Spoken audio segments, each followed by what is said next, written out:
The dramatization you are about to see is based on an actual, investigated, and documented case history of psychic phenomena. It is the next step beyond. A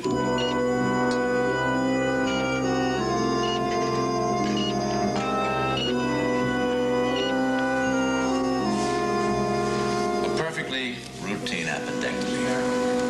And the patient, Carrie DeWitt, has come through the operation in perfect shape.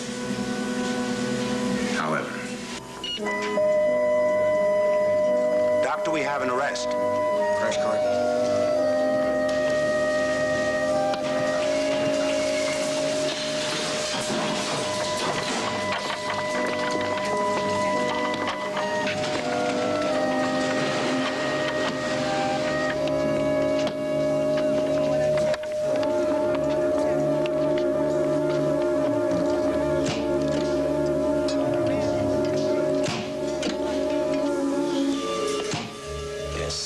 suddenly and quite unaccountably, Carrie DeWitt has died.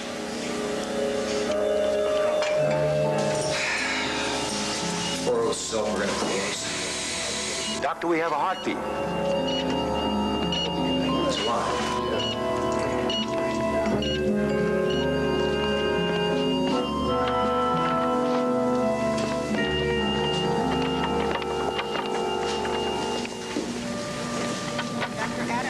Alive again, in a manner of speaking. For unfortunately, due to the length of time that his brain was deprived of oxygen, the prognosis for the now comatose Carrie DeWitt is at best a living death. It's a future without consciousness. Life is a vegetable. But the inexplicable events of this case history have just begun. The real surprises lie ahead.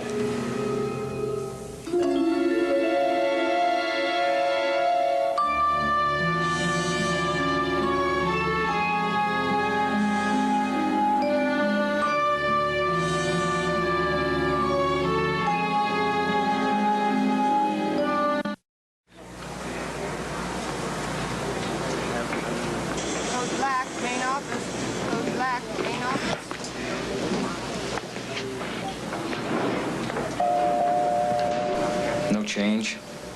Forgive me, Doctor, but after 10 days... You're right. I'll make arrangements to have him transferred to a terminal rest home. Hi, Al. How'd it go?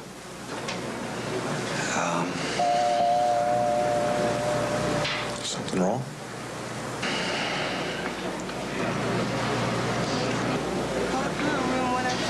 I'm not sure I can explain. Are there any complications? The important thing is, you seem fine now. Feel great. All the tests. They show you to be in remarkable health, but after what you've been through, isn't there someplace you'd like to visit? Yeah, there is some place that I've been thinking about quite a bit lately.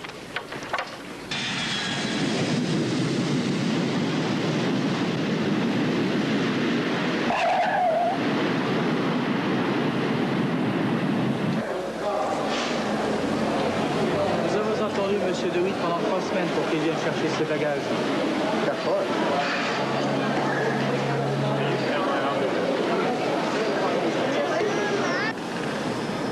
Mr. DeWitt, how are you? Same deal like before, okay? Acajou is driver and guide par excellence. For Monsieur DeWitt, it's only 300 francs a day, okay? I'm sorry, I don't understand. Okay, 250. But only you, good customer. Well, I need a cab. But you got me confused with somebody else.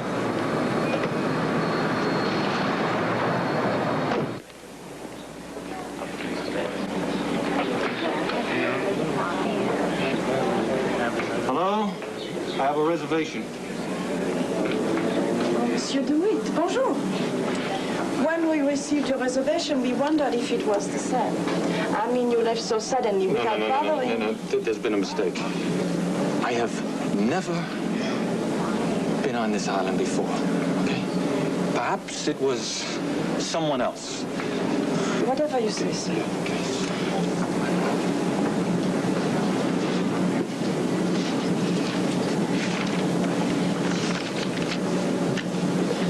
Someone who looks like you, monsieur, and signs his name exactly as you do?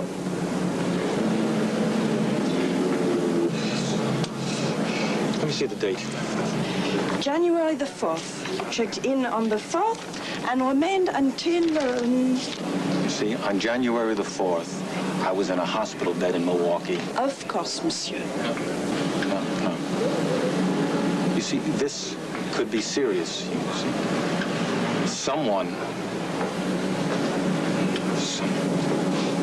I think I'd like the police called in on this. The police, monsieur? Are you sure you want the police to know you're back? I am not back. Monsieur, just as you wish. That's fine. Okay? Pierre?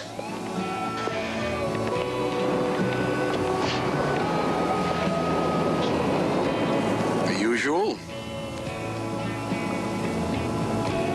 And what would that be? Some names I forget, but never what a man drinks. Some names you forget? Like mine? Not yours. Mr. Carrie Dewitt from Milwaukee, Wisconsin, USA.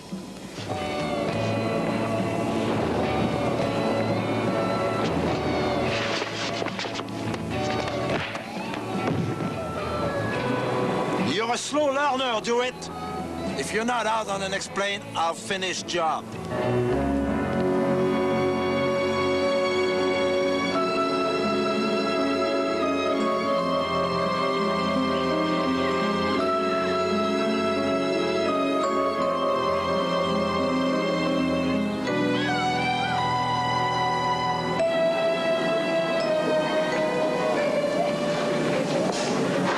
Monsieur DeWitt, you surprise me, Monsieur DeWitt.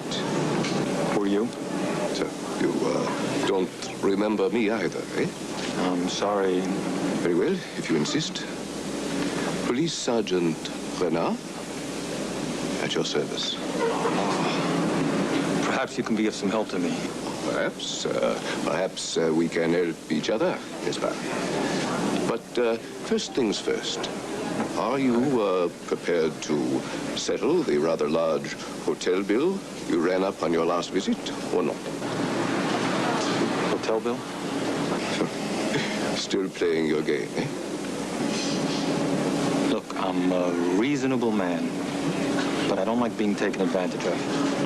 Oh, very well. In that case, you leave me no alternative. We should continue this discussion at police headquarters. Settle the whole thing to our mutual satisfaction, n'est-ce pas?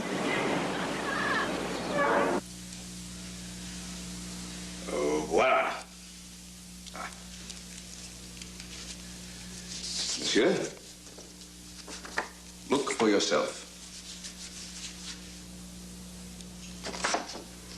The world, the configuration.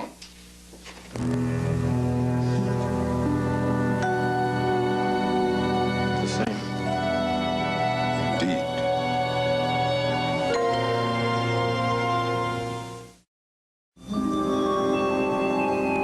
It's impossible. No two sets of fingerprints are the same. Precisely. Look, I don't understand what's going on here. Why you're doing this, but all I know is I don't... You are a stubborn man, monsieur. What I do not understand is what you hope to gain by this charade. I don't believe it, DeWitt. What? But you have the gall to come back here again. Look, I don't want to talk to anybody except somebody from the U.S. consul. You wish to be alone with Monsieur Messon? You're George Mason? Ah, I see. Amnesia. All right, assuming that this is legitimate, I'm a United States citizen, and you're supposed to protect me. I tried in January, but you wouldn't have any then. Now, the best advice I can give you is to leave Tahiti on the next available plane. You've embarrassed our nation quite enough, don't you think? Embarrassed? How? Please, Mr. DeWitt, this will get us nowhere. You are in French territory, subject to French law, and you are not welcome here. Look, I asked you a question. Sergeant Bernard said something about a hotel bill that I didn't pay. What else? The money the hotel advanced you on my authorization. The not inconsiderable damage you caused to property in your drunken brawl with Coco Aubert in the open-air market. Oh, I assume you're talking about the man who attacked me for no reason at all at the bar this afternoon? Has no one told him about Tierra? Who? Tierra. Tiara. Well, what do you know? We finally found something he remembers. No, it's not that the name, Tiara. I congratulate you on your performance, DeWitt, but it's a waste of all our time. If you're not out of Tahiti on the morning flight, don't bother to call me again. Good day, Mr. DeWitt. Tiara. Tell me about it. I surprise myself, monsieur. But I find I almost believe you do not remember. Come.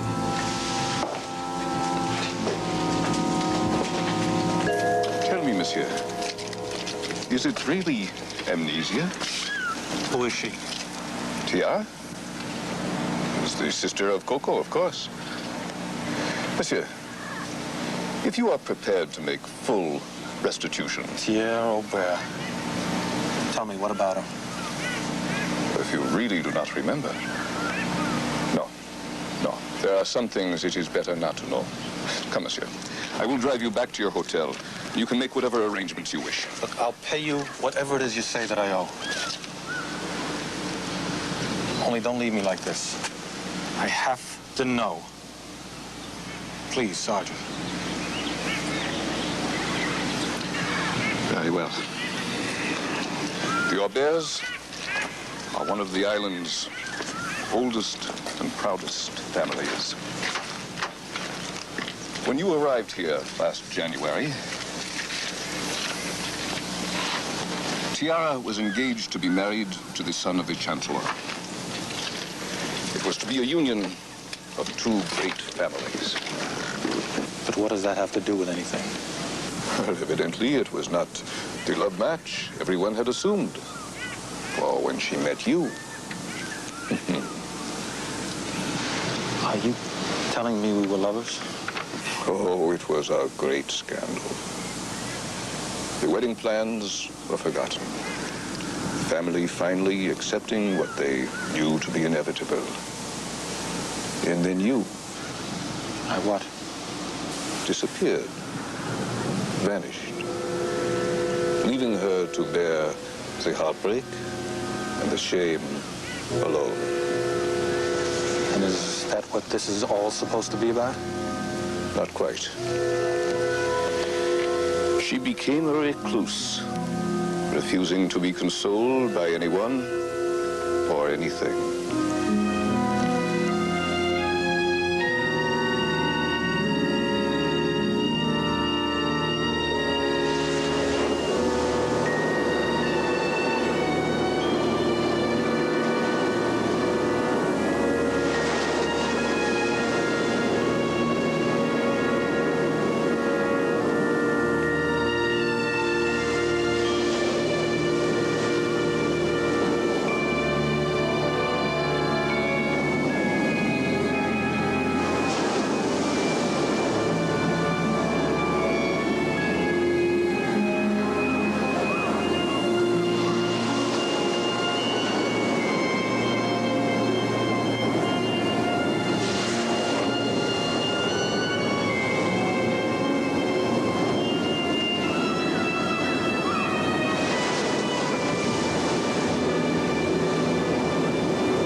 Madame Aubois?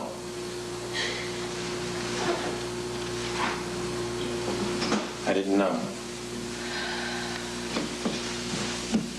I had no way of knowing. Believe me, if I could have prevented this, You're asking me to forgive you? only to permit me to help in some way. It is far too late for that, monsieur. She's gone? Not yet, monsieur. No thanks to you. But mercifully, she's beyond pain now.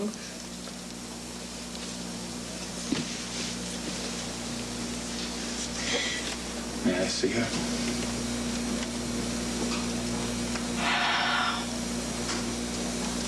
Only for his sake.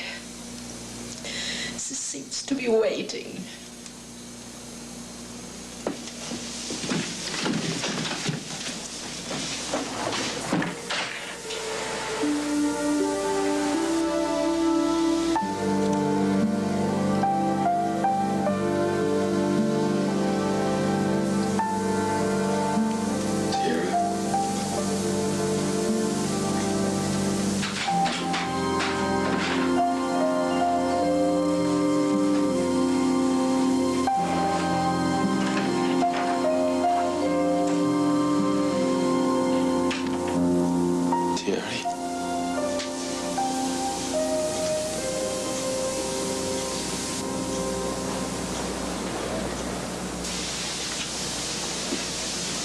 Callie.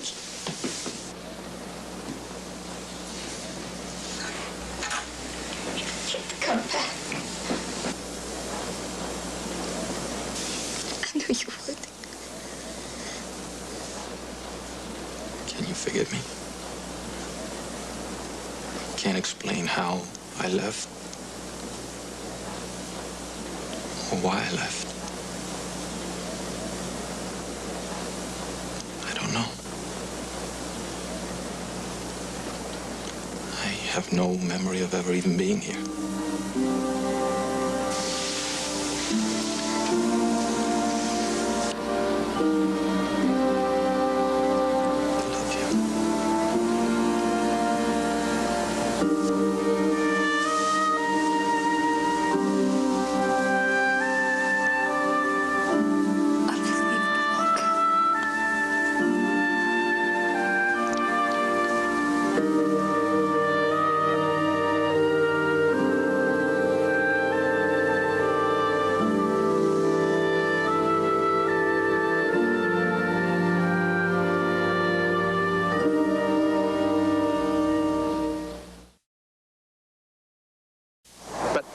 How could he possibly have been here before?